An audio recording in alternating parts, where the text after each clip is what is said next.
नमस्कार। पुण्य श्लोक अहिल्याबाई शो में हमने देखा कि युवराज खंडेराव देवी अहिल्या और तुकोजी एक साथ होते हैं, कक्ष में होते हैं और देवी अहिल्या ने जो युवराज खंडेराव को हीरे जवाहरात दिए हैं, दागिने दिए हैं और बहुत सारी, जी हाँ, बहुत भारी भरकम युवराज खंडेराव को वो धन दौलत दे रही है, बहुत मोटी रकम दे रही है।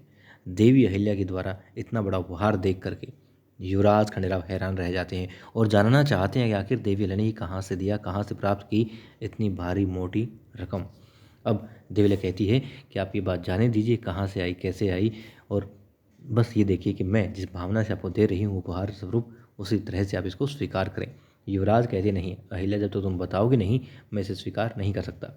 फिर वो तुकोजी से जानना चाहते हैं, तभी मल्हार राव सूबेदार जी वहाँ पर आ जाते हैं, कहते हैं मैं बताता हूँ। वो बताते हैं कि अपनी सारी ज़मीन जायदाद, अपने सारे दागिने, चंद साड़ियाँ और दागिने रख कर के बाकी सारी चीज़ें जो हैं बेच दी हैं, और वो तो इतनी गरीब हो गई है कि हमारे कोई दूर के रिश्तेदार हों वो भी देवी अहिल्या से ज़्यादा अमीर मिलेंगे। मल्हार राव सूबेदार जी कहती हैं, देवी अहिल्या यदि तुम हमें पहले बता देती तो तुम्हें ऐसा नहीं करना पड़ता, और तुम मतलब कुछ तो सोचती अपने बारे में, तुम रानी हो और इतनी ज़्यादा तुम्हारी मतलब कि आर्थिक स्थिति तुमने अपने ख़राब कर ली। युवराज खंडेराव भी कहते हैं कि देवी अहिल्या तुमने क्या किया, ऐसा नहीं करना चाहिए था। मल्हार राव सूबेदार जी भी यही कहते हैं, मगर देवी अहिल्या कहती है कि धन दौलत, ये जायदाद फिर से बन जाएगी, कौन सी बड़ी बात है।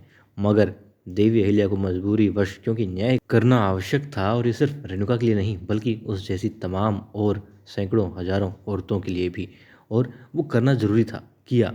लेकिन युवराज खंडेराव की खुशी, उनका ख्वाब तो हर चीज़ से बढ़कर है देवी अहिल्या के लिए, इसलिए जो भी कर पाई युवराज के लिए देवी अहिल्या ने, उन्होंने वो किया। और ये तो कुछ भी नहीं है, देवी अहिल्या युवराज खंडेराव के लिए कुछ भी कर सकती है, अपना तन मन अपना सर्वस्व न्यौछावर कर सकती है। युवराज खंडेराव कहते हैं, अहिल्या तुमने ये क्या किया मेरे लिए, तो कहती सिर्फ आपके लिए नहीं युवराज, इसमें मेरा भी तो स्वार्थ है। देवी अहिल्या कहती हैं कि जब युवराज खंडेराव इस मुहिम को कामयाबी में बदल देंगे, तब दूर दूर तक मराठा साम्राज्य का नाम होगा, उसका विस्तार होगा, और देवी अहिल्या गर्व के साथ में, खुशी के साथ में अपने, जब उनकी आंखों से आंसू छलकेंगे, तो वो आंसू, वो खुशी बेशकीमती होगी।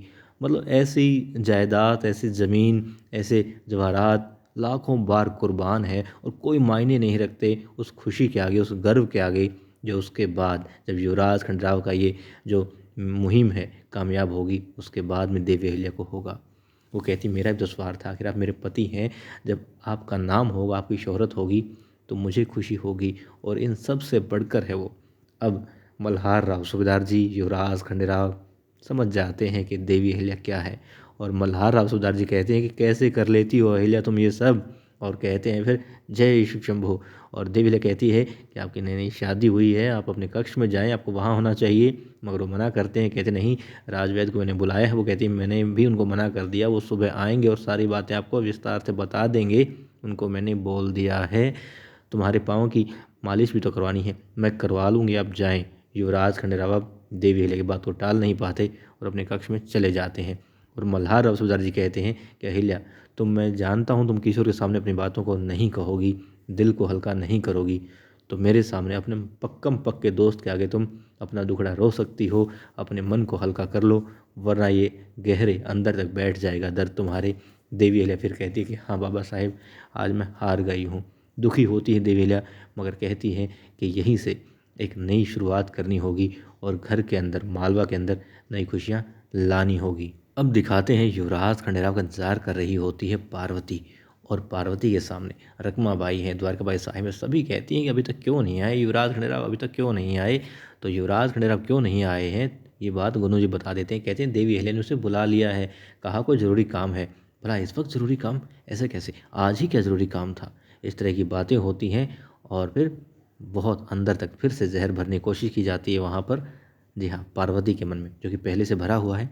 खैर फिर वो लोग चले जाते हैं, पार्वती इंतज़ार कर रही होती हैं, युवराज खंडेराव आ जाते हैं, दरवाज़ा बंद करते हैं, पार्वती अपने श्रृंगार के साथ में बिस्तर पर बैठ जाती है, और फिर दूध का गिलास आगे करती है, युवराज दूध पीते हैं, और फिर कहते हैं आज गर्मी बहुत होती, नहीं खिड़की खुली है, हवा आ रही है। अच्छा, तो चलो मतलब कि तुमने खाना खा लिया, हाँ मैंने खा लिया, साथ में तो खाया था, हाँ हाँ साथ में खाया था। चलो बातें करते हैं, तुम अपने बारे में बताओ, मैं अपने बारे में बताता हूँ, क्योंकि हम एक दूसरे को बेशक शादी कर लिए मगर जानते नहीं हैं कतई भी, तो एक दूसरे को जानते हैं।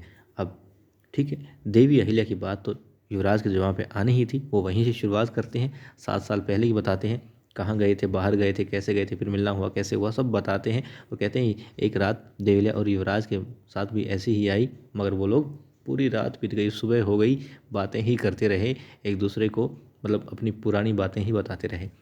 फिर वो कहती है ओह ये तो मान ही नहीं रहे, बस अहिल्या अहिल्या। कहती है कुछ और बताओ, क्या बताएं। अब छोटे सूरदास जी कहते हैं चलो शतरंज खेलते हैं, अहिल्या के साथ भी खेला था। वो कहती मुझे नहीं आता। वो कहते हैं मैंने उसे 2 बार सिखाया था, वो सीख गई थी, तीसरी बार तो उसने मुझे हरा दिया था, तुम भी सीख जाओगी। मगर वो उसकी कोई दिलचस्पी नहीं होती है। थोड़ी देर देखें के बाद वो कहती मेरी समझ में चीज़ें नहीं आती, घोड़ा राजा रानी सब मेरी समझ से बाहर है। ठीक है, रख देते हैं। फिर कहते हैं चलो ये करते हैं, क्या करते हैं, हाँ उपहार देखते हैं किसने क्या दिया है। अब युवराज खंडेराव सारे उपहार खोल खोल कर पार्वती को दिखा रहे होते हैं। और पार्वती क्या युवराज तो मेरे साथ में वक्त बिता ही नहीं रहे हैं, लगता है कि ये तो सारी रात यूं ही निकाल देंगे इन्हीं बातों में, इन्हीं कामों में। फिर पार्वती कहती है कि बहुत सारे उपहार मिले हैं, मतलब पूरी रात निकल जाएगी इन चीज़ों में, तो आप बाद में देख लीजिएगा। वो कहते हैं हाँ मैं समझ गया, तुम्हें नींद आ रही होगी, तुम थक गई होगी। वो कहती नहीं नींद नहीं आ रही है, थकी नहीं हूँ मैं बिल्कुल भी, सारी रात बैठ सकती हूँ आपके साथ में। तब युवराज कहते हैं कि हाँ। फिर वो दिखाती है देखो ये उपहार देखो, ये मेरे मायके से आए हैं। खंजर होता है, युवराज देखते हैं कहते बहुत सुंदर है। ठीक है, फिर पूछती आपको सबसे अच्छा उपहार कौन सा लगा। अब युवराज बताते हैं कि आज ही मिला है और ज़िंदगी का सबसे बड़ा उपहार है, सबसे अच्छा उपहार है। वो कहती है किसने दिया। वो कहते हैं देवी हेलेन ने दिया। बस मुँह चढ़ जाता है उसका, पार्वती का। मगर युवराज बताते हैं कि उसने अपनी सारी जो धन दौलत थी, जायदाद थी, जो कुछ भी उसके पास था, सब बेच दिया। और बदले में क्या लिया, युवराज का स्वप्न खरीद लिया, उसका ख्वाब खरीद लिया। और सारी इतनी भारी भरकम रकम जो थी युवराज के चरणों में रख कर कहा लीजिए युवराज, अपने स्वप्न को पूरा कीजिए, जो आपकी ख्वाहिश है, जो आपने ठाना है इस मुहिम को लेकर के, वो कर दिखाइए। अब युवराज कहते हैं उसने अपना सब कुछ तो बेच दिया हमारे लिए। अब रात गहरा चुकी थी, बाकी क्या होगा ये कल पार्वती द्वारकाबाई साहेब को बताती नजर आएंगी और देवी अहिल्या को बताते नजर आएंगे युवराज खंडेराव।